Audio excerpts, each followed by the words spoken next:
Welcome to the Human Capital Innovations Podcast, your go-to source for personal, professional, and organizational growth and development. We hope you tune in often for all things people management, organizational development and change, organizational leadership, and social impact related.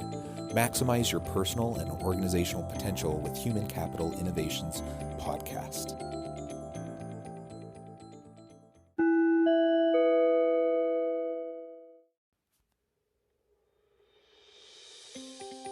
Welcome to the Human Capital Innovations Podcast. In this HCI podcast episode, I talk with Dr. Keith Merron about the qualities of remarkable leadership.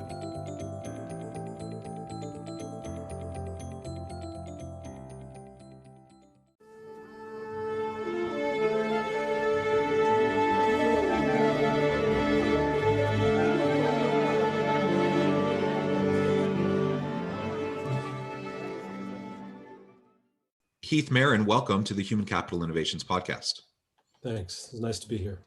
Yeah, I'm super excited, Keith, to have this conversation with you today. As we were discussing pre-interview, really as we were just getting to know each other in preparation for this episode, we were both remarking on our similar backgrounds and paths and similar areas of focus in our own consulting work and in our own writing. So we both have books that are related to the topic for today, and that is The Qualities of Remarkable Leadership, tying directly into your recent book.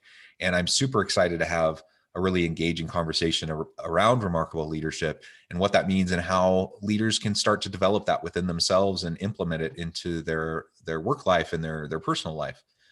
As we get started, I just wanted to share Keith's bio with everybody.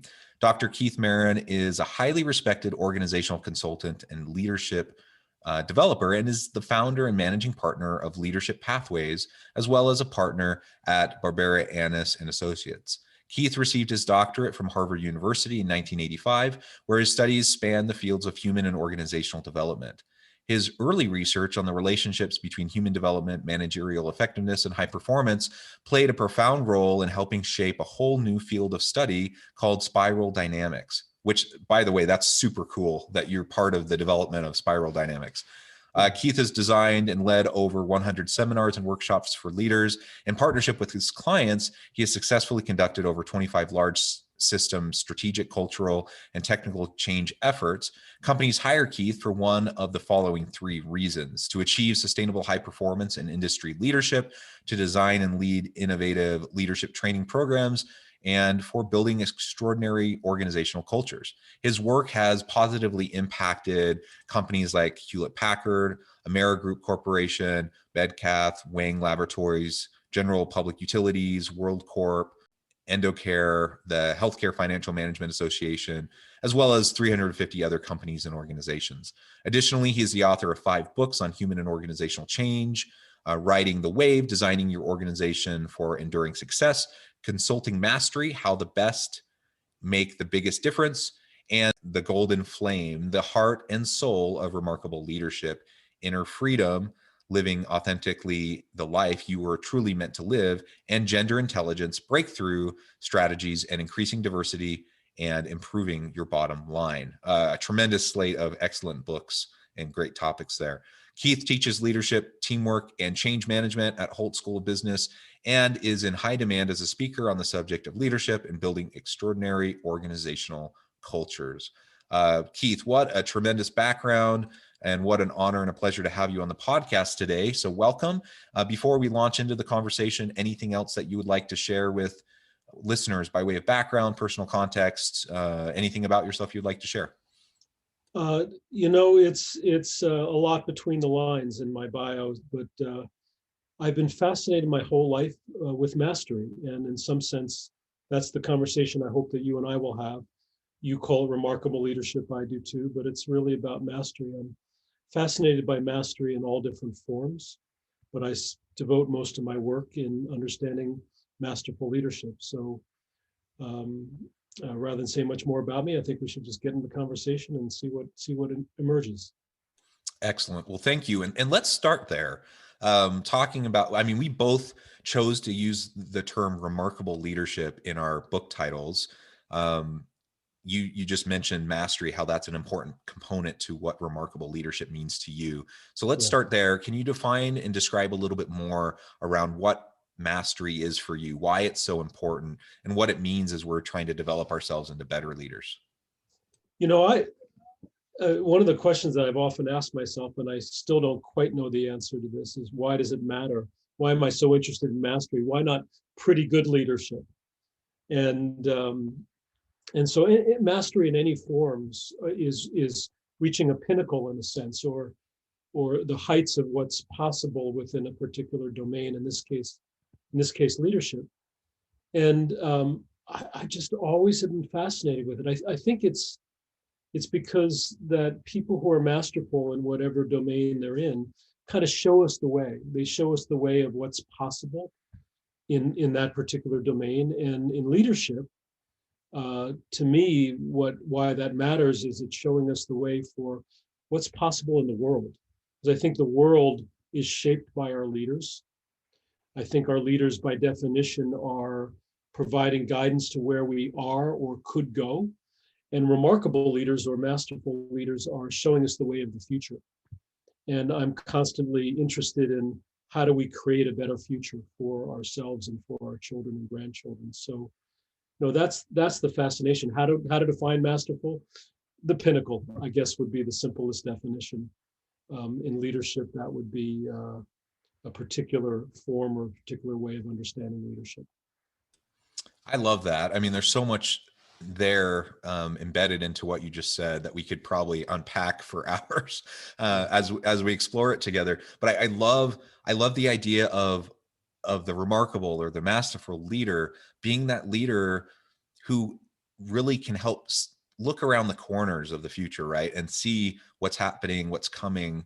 Not that anyone has a crystal ball, but the leader who is really attuned to their people, to their organization, to the context, and then they are committed to developing and helping everyone around them to be their best self, to lead to a improved positive future for everybody, right? The best leaders drive social change, they drive organizational change, and they improve the situation for those that they lead. At least for me, that's like what the pinnacle of leadership means is not someone who's in a position of power where they get prestige and they get attention and people look to them. I mean, those things can happen, right, as someone moves into a formal role of leadership. But the really remarkable leaders aren't so concerned about that. They're concerned about improvement and helping move into a more positive future. Something else that you said that I really liked there was, as we're thinking about our personal mastery, trying to maximize and really become our best self. I think that the remarkable leader is one who, as you said, hits the pinnacle, but it's not just them striving to hit their own personal pinnacle. It's them trying to help their people develop into their pinnacles and helping their organization develop.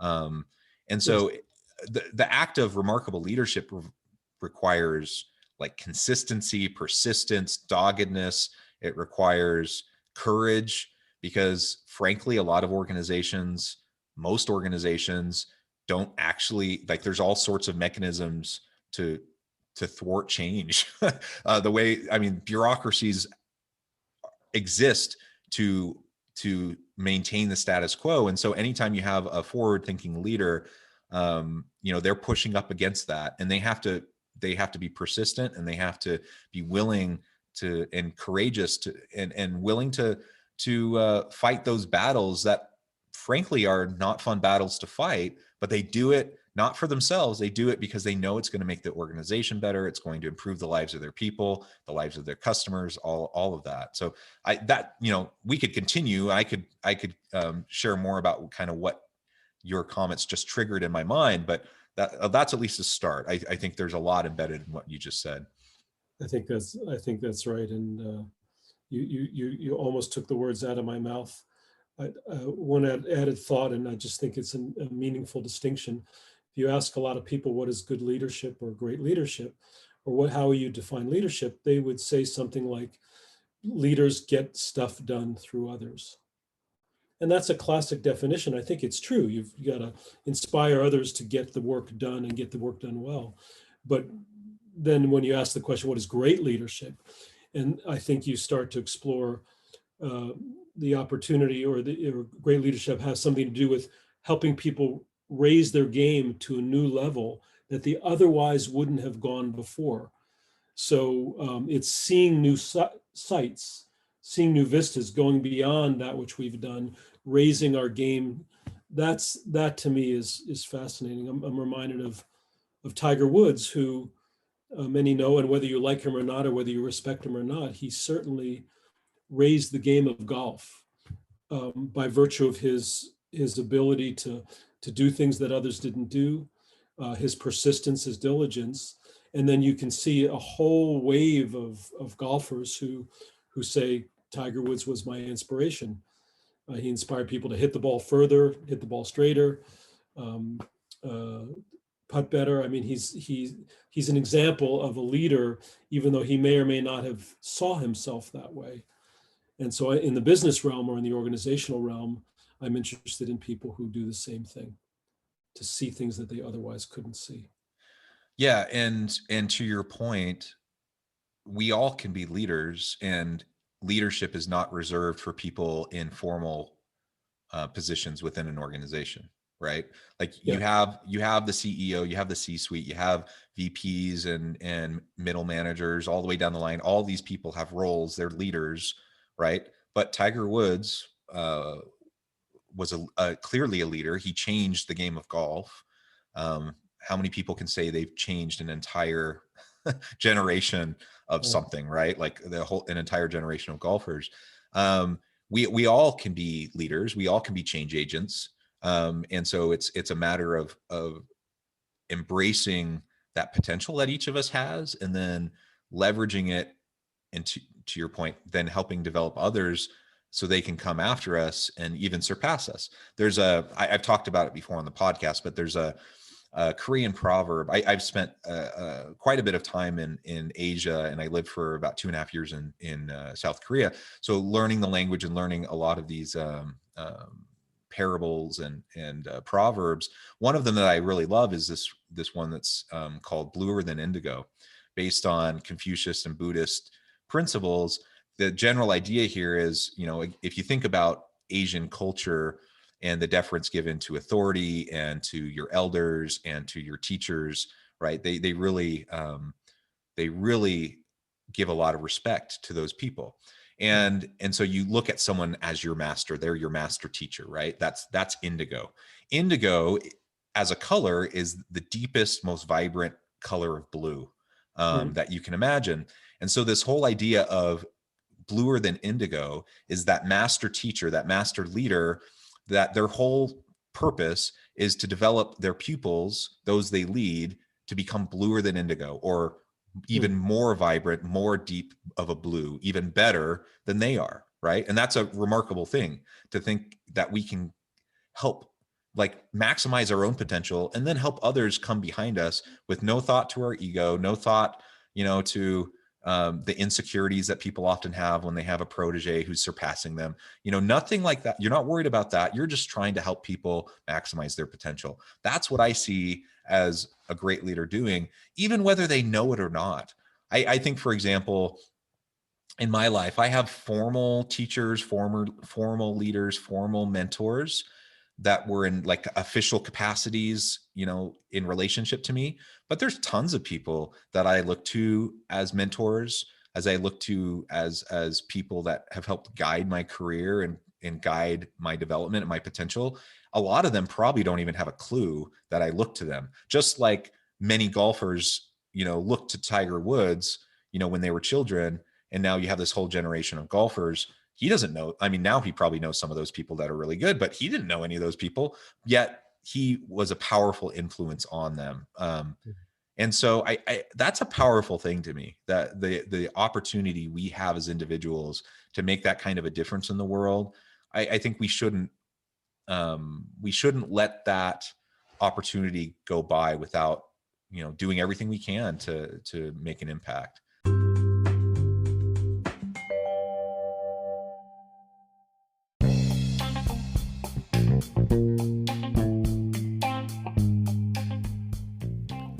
I'm excited to announce the publication of my new book from HCI Press, The Alchemy of Truly Remarkable Leadership: Ordinary, Everyday Actions That Produce Extraordinary Results.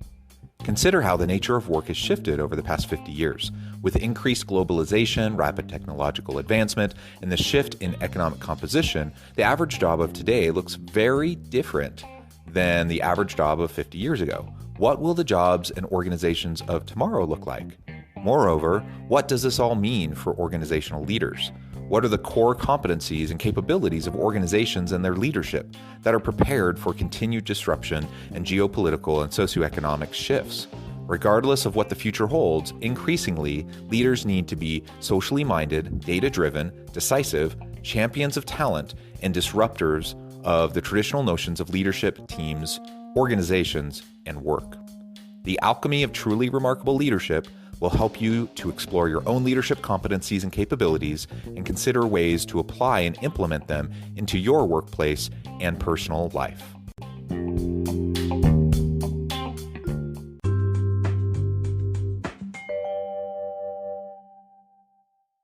So, Keith, I'm wondering if you can start to walk us through a little bit what some of those qualities are. I mean, some of it is probably already come up in what we've been discussing, but what are some of those qualities of remarkable leadership as you have defined it?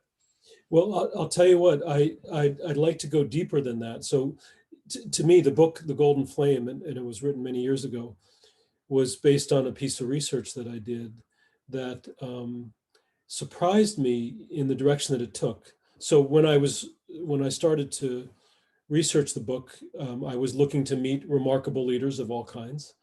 And I basically just reached out and to my network and said, who do you know who's an extraordinary leader that you might recommend that I could interview? And I ended up interviewing 36 leaders for a couple of hours each, at least. Some extraordinary leaders, people that are known and not so known. The guy who founded the Republic of Tea, a guy that was a blind guy that became fairly wealthy and eventually owned the Cleveland Cavaliers basketball stadium and team. And when LeBron James was just starting out, and some people that would be unknown to others, a guy that was the founder of an organization called EPRI and Electrical Power Research Institute. But these were people that kind of came out of the woodwork. And one of the things that was interesting about the research was that a lot of the names that my colleagues and friends named were not necessarily on the radar.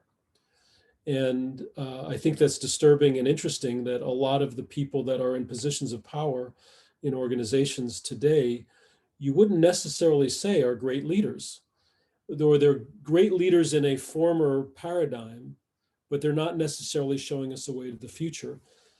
And some of the ones that are really marquee, I probably didn't have access to, so we could say that. But at first, I was interested in what are the qualities of great leadership, and it took a different turn for me fairly early on. So you and I could name very quickly. In fact, I did this little piece of, call it research is imbuing it with too much importance. But what I basically did is I asked people, what would you say are the qualities of great leadership? And if you just keep asking them all over the world, they'll say the same things. They'll say vision or courage, or you mentioned it, determination and drive, or integrity.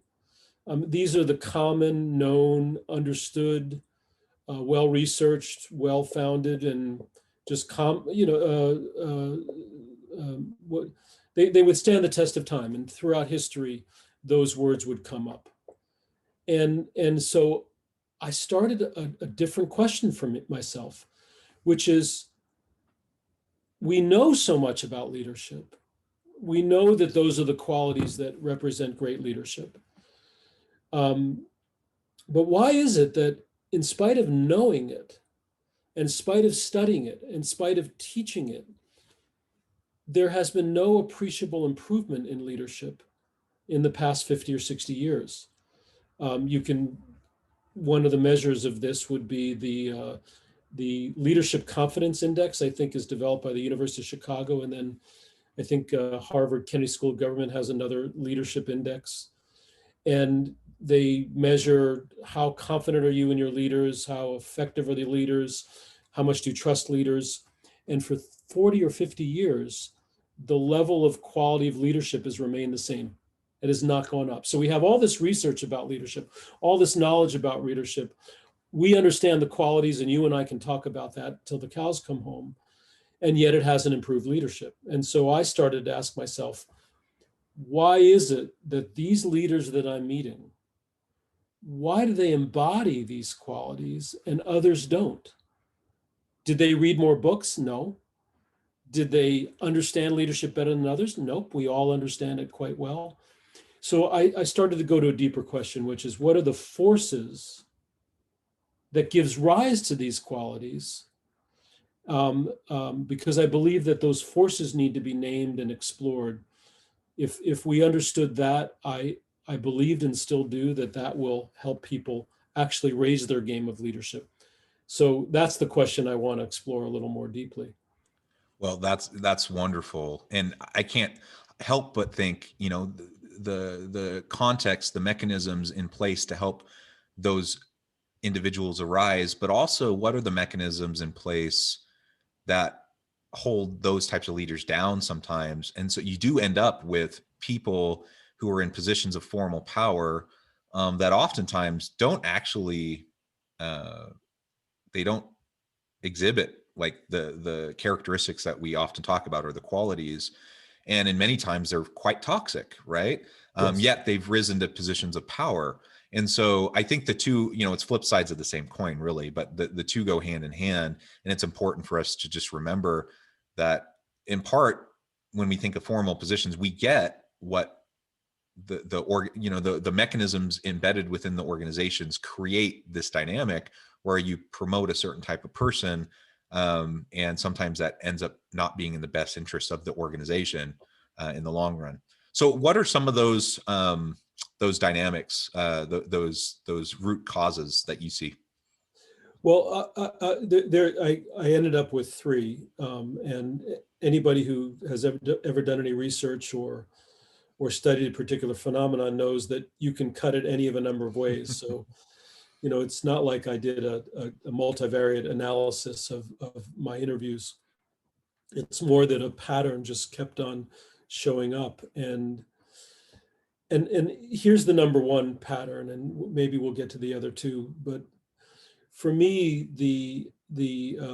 all of the leaders that I met were true to themselves.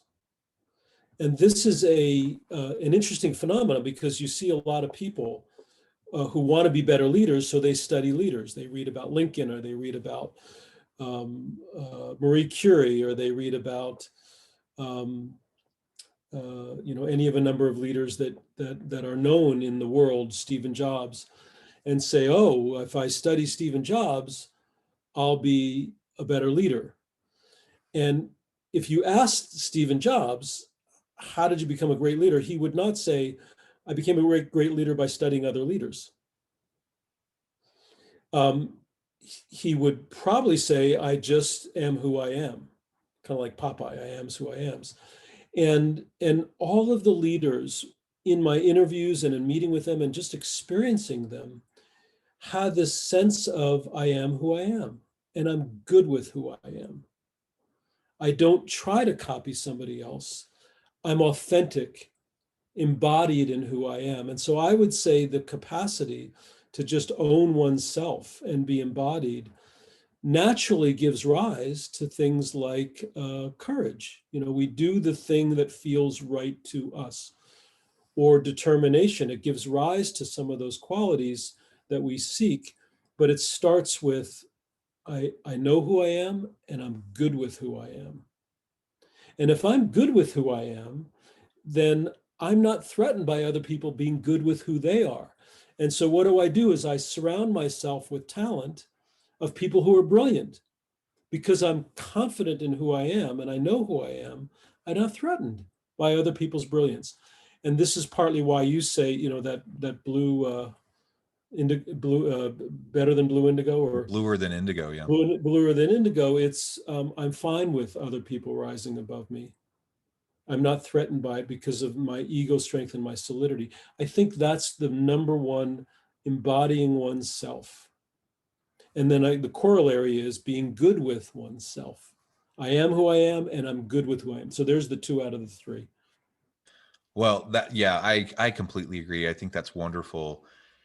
And, there's lots of work out there talking about authentic leadership and being your whole authentic self. I think that's super important. And it's really, I completely agree. You can't disconnect it from truly remarkable leadership, from reaching the pinnacle of leadership. And everyone's different. They have different talents. You can't be just like a Steve Jobs or an Elon Musk or whatever. Even if we say, though, we that can be debated and argued, about their characteristics and like what made them or a great leader or not, whatever. But let's say we say they're the pinnacle. Well, I'm different. I have different personality. I have different skills. I have a different background and worldview. Like, I have to be genuine and authentic to myself, and do act within that context. And as I do that and I learn more about myself and I am more comfortable with myself, like you said, we get past the insecurities. And it's human nature. We all have them. And it's something we all have to deal with our entire lives. We all have our own biases that we have to try to uncover. But over time, as we do that work, we become true to ourselves. We become more authentic. That puts us in a place where then we can work with people in such a way where we're not threatened by them, and we can help them develop to their truest capacity. And that helps us develop to our fullest capacity as well. Yeah. There's a beautiful humility in all that, to me. And, when you think about the quintessential leaders, they often appear arrogant.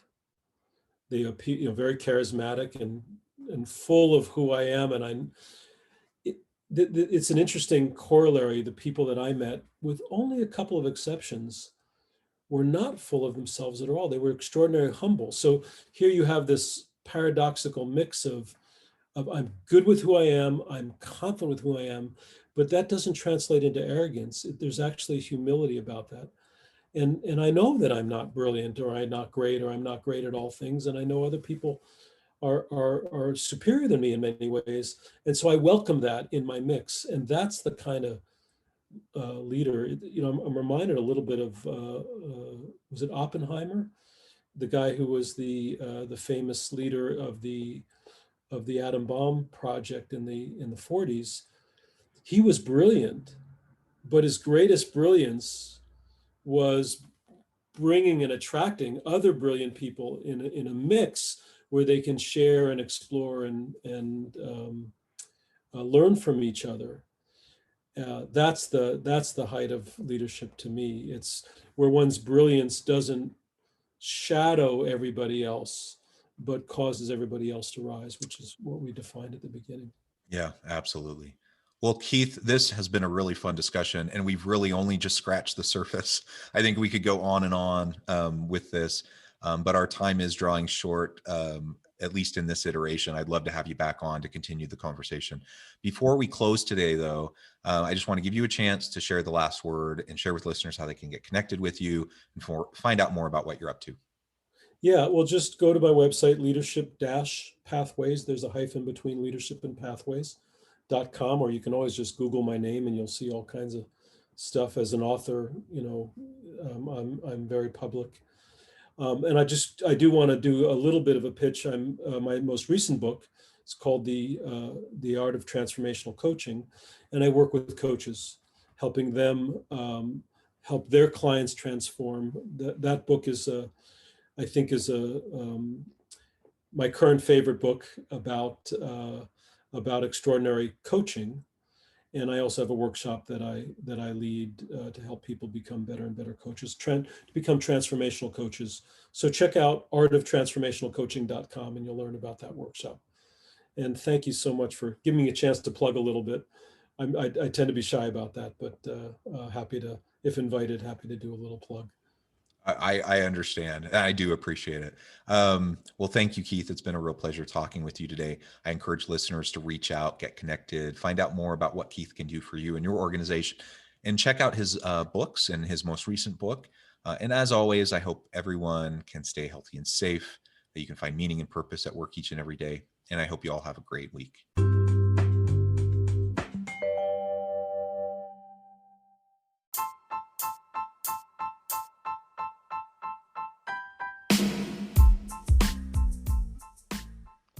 We are excited about the launch of HCI's new magazine, Human Capital Leadership. Human Capital Leadership is a free, interactive e-magazine designed to help individuals, leaders, and organizations find innovative approaches to maximize their human capital potential. We will be publishing issues quarterly in August, November, February, and May. Check out the first issue and let us know what you think.